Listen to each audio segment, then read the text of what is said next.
I bet you didn't expect another Pokemon headcanon video so soon, but yet here we are. And the reason I'm able to make one so soon is because I have leftover headcanons from the last few videos. So this is like Headcanons, the lost episode, which also thankfully means that I don't have to read all 2,000 of your comments just yet. I did not expect that type of success so soon, but since we're here, let's ride this headcanon wave just a little longer. Of course, if you don't know what a headcanon is, it's basically a piece of canon that you come up with in your head. It doesn't have to make sense, it doesn't have to be true or logical, you can make it whatever you want it to be. An example of one could be something like, Mallow is really indecisive when it comes to cooking with berries, so she often asks her friends which ones she should use. Very bare bones, but you get the idea. Once again, if you want your headcanon in the next headcanon video, subscribe and start typing. Trust me, I'll know if you're subscribed. Anyways, on to the headcanons. The Xerneas girl says, Red is the kind of guy to burn a salad when trying to make food, especially the manga version. This is so true. I can't imagine Red being good at cooking, so him setting the kitchen ablaze trying to make something as simple as a salad is definitely something he would manage to do. By the manga version of Red, I'm assuming you mean the one from the Adventures manga, and yes,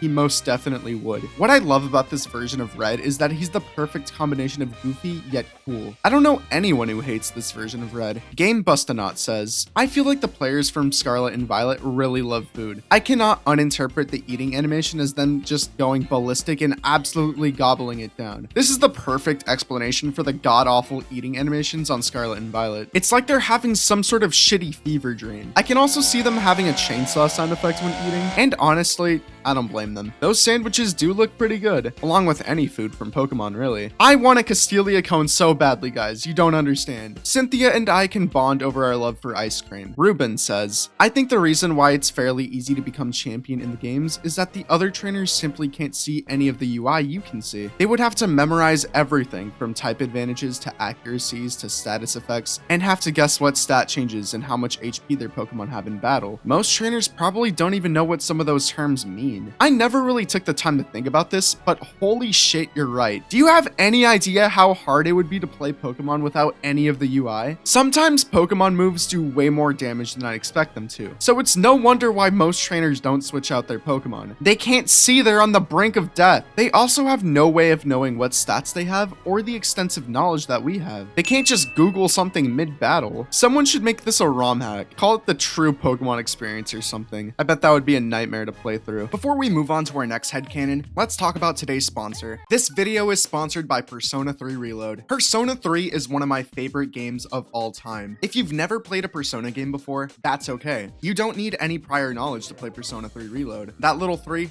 don't worry about it. It's its own self-contained story, which makes it the perfect place to get yourself acquainted with the series. If you've already played Persona 3 before, I still think it's worth your time to go play Persona 3 Reload. It's a complete reimagining of the original game, with a ton of quality of life changes, a really amazing stylized UI, and of course, an amazing soundtrack. Persona games always have good music, that's just a rule. The gameplay is split between turn-based RPG segments and free time segments where you can choose to hang out with party members, go to school, raise your stats, and just live life. The theme is centered around Memento Mori, the idea that you're gonna die at some point, so you should appreciate life while you're still alive. You can play Persona 3 Reload on Xbox One, Series X, PlayStation 4, and 5, and on Steam. It's available for pre-order right now, and it releases on February 2nd, 2024. You can click the link in the description to take you straight there. Anyways, back to more headcanons. Pyro says, I have a few fun little headcanons. Number 1, when playing any game, I like to think that I, as my player character, let all my Pokemon out of their Pokeballs at night when I settle down to sleep. My Pokemon then have chats amongst themselves about the events of that day, how the journey is going, and how they think they've grown that day, before settling down to sleep themselves. Number 2, in Red, Blue, and Yellow, I always perform the Mew glitch so that Mew is encountered on Nugget Bridge because in my headcanon, Mew actually takes an interest in you very early on as it senses great potential in you, and curiously follows from a distance, keeping out of sight. When he turned down the offer to join Team Rocket on Nugget Bridge, this gives Mew enough proof that you are a pure-hearted trainer, and so it appears in front of you. This fits with one of its later Pokedex entries stating it only appears to those pure of heart. In Heart Gold and Soul Silver, Professor Elm lets slip to Ethan or Lyra that they're going to let you have a Pokemon, but asks them to not tell you as to keep it a surprise. They agree to keep it a secret, but can't contain how excited they are for you, and that's why you have an email from them at the beginning of the game that reads, Adventure! Excited! excited. I love Pokemon! I also like to imagine that in the part where you first leave house and you see Ethan or Lyra calling their Meryl back to them, they flash you a quick wink and a knowing smile as they walk away. The first one about Pokemon just chatting about their day is pretty sweet. It sort of reminds me of the episodes in the Pokemon anime where Ash's Pokemon get separated from him and they just talk amongst themselves, with subtitles of course, because otherwise the episode would just be complete nonsense. Giving your own little explanation for a glitch is pretty creative, and a nice way to justify cheating.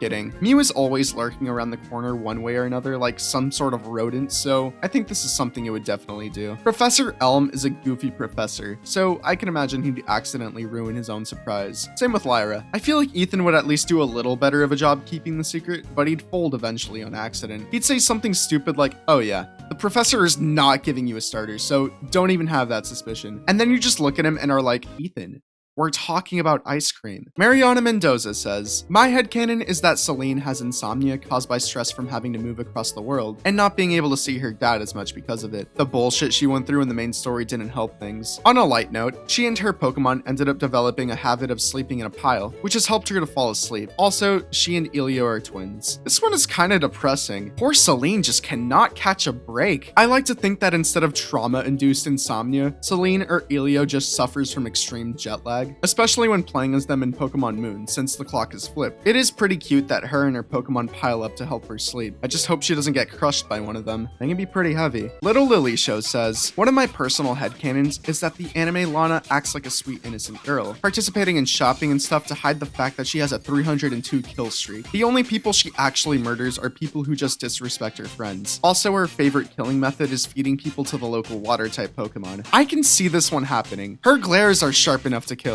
I don't even think she'd limit herself to just killing people who disrespect her friends. I think she'd execute you just for walking a little slow or something. Also, instead of simply just feeding her victims to water type Pokemon, I think she'd use them as bait, which arguably might be worse depending on how you look at it. Gengar Guy says, Unova headcanons. Number 1. Clay moved in from the Ore region and also watched The Good, The Bad, and The Ugly at least 16 times. Number 3. Pokestar Studios is a failing movie business desperate enough to hire teenagers for their literal 3 to 4 minute movies. Number 5.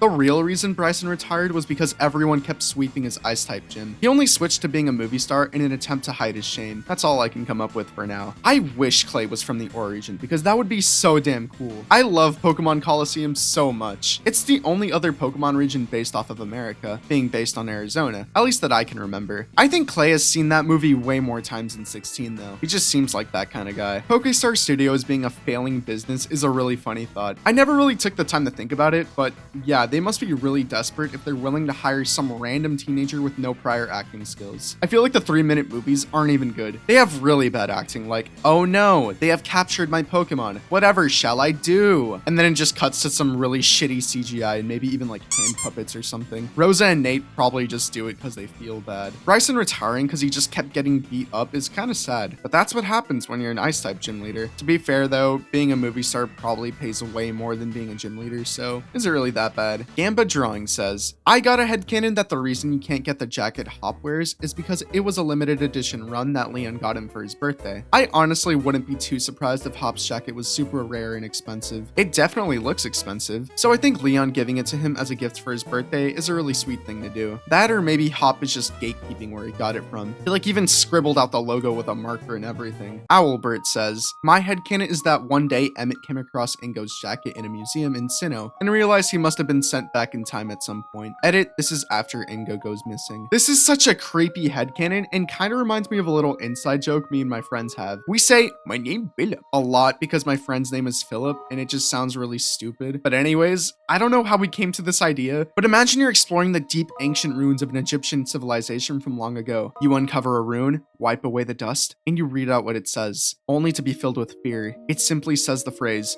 my name Philip. Would that not be absolutely terrifying? Anyways, back to Emmett and Ingo. I think it's both sad, but a good thing, since Emmett will finally have closure as to what happened to his brother, because as far as he knows, he's just dead. I don't think he'd be too sad about it though. I think he would just smirk and move on. Cloud Dancer says, my headcanon is that the reason why most fish Pokemon can float while they're on land is because they can manipulate the water molecules in the air to help them stay upright and breathe. I've always wondered why fish Pokemon do that, so I like this headcanon. Pokemon can already do some pretty crazy things, like having the innate ability to shrink themselves, spitting out fire, and probably touching arcade machines without getting shocked. Seriously, what the hell? So I wouldn't put it past them to just start manipulating water molecules for their own convenience. I feel like I'd be the type of person to send out a Pokemon in a panic and end up sending out a fish Pokemon, so it just flops around frantically until I can call it back, which happens to Misty a lot now that I think about it. Lessian says, just some silly Sinnoh headcanons. Nice alliteration. Number 1, Candace pulls pranks or steals small things just for the fun of it. Number 2, Volkner and Jasmine are business partners, with Jasmine helping him if his gym puzzle gets jammed. Number 2.5, there was never a blackout in Sunny Shore. Volkner's gym puzzle just broke real bad. It happens often. Number 3, Crasher Wake has a ton of Wooper and Magikarp and takes them for walks every once in a while. Number 4, Bertha sews little accessories for each of the Elite Four's Pokemon. Aaron supplies her. Number 5, Book and Mira get in petty arguments about which of their psychic types are better. I can totally see Candace pulling pranks, but I didn't think she'd be a kleptomaniac. Okay, I changed my mind.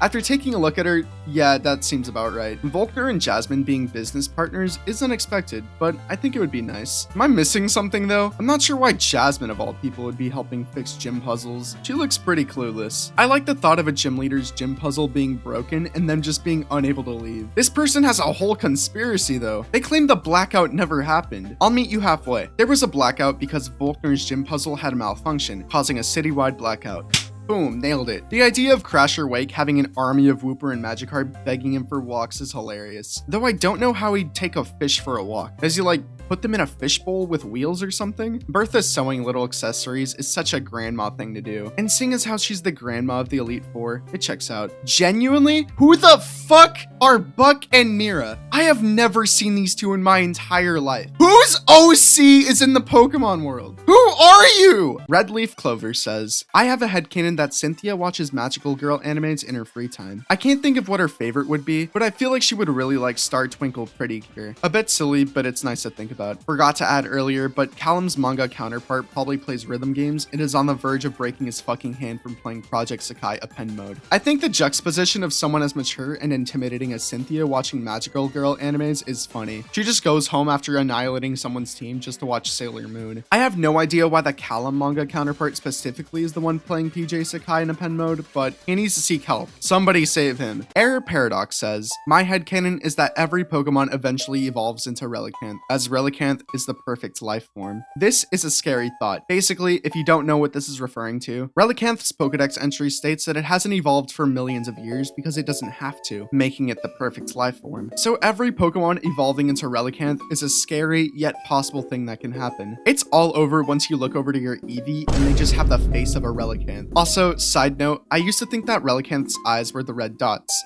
but it's not. It has an old man face at the front, which honestly might be a little creepier. John says, my headcanon is that Pokeballs are far less effective for other people than they are for the player. This is why trainers generally don't have full teams, because Pokeballs are far less effective for NPCs, so they far more rarely use them because when they break, which is far more likely to happen, the money spent on the ball goes down the drain. This also explains why the Master Ball is talked up so much in universe. If catch rates for other balls were far lower, of course 100% catch rate of the Master Ball would be an impressive thing. TLDR, for other people, catching regular Pokemon is like trying to catch legendaries with normal Pokeballs. This makes so much sense. I always wonder why a lot of trainers don't have full teams of 6, since having more Pokemon is just the smarter thing to do. So this headcanon puts my mind at ease. It's not that they don't want to, it's just that they can't. It's a waste of money and resources. It'd make being a Pokemon trainer extremely difficult, especially if all you're able to capture are Rattatas. No wonder youngster Joey was so proud of his top percentage Rattata. Sweet Orange Juice says,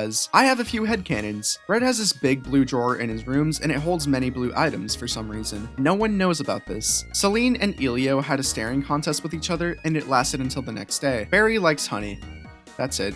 That's literally it. What the fuck do you mean he has a big blue drawer? What does this mean? This scares me. Anyways, aside from that, Elio and Celine having a staring contest last a whole day is pretty funny, especially since they have these awkward blank stares throughout the game. Seriously, it's awful. Lily is having mom issues. Gladian is on the run, suffering from trauma. Guzma gets beat by his father. The world is in total disarray and chaos. Meanwhile, Elio and Celine just don't care at all. They just have this blank smile. You could tell them their family died in a fire last night, and they'd have just about the same response. Berry liking honey is very strange, but I can sort of see it. It just fits. These Pokemon headcanon videos are super fun to make, and I still have a whole nother batch of headcanons ready to go. I just need to know if you guys want another part to this series, and if you do, show your support. Subscribe, like the video, comment, follow my socials. I've been waiting for this. Goodbye, people.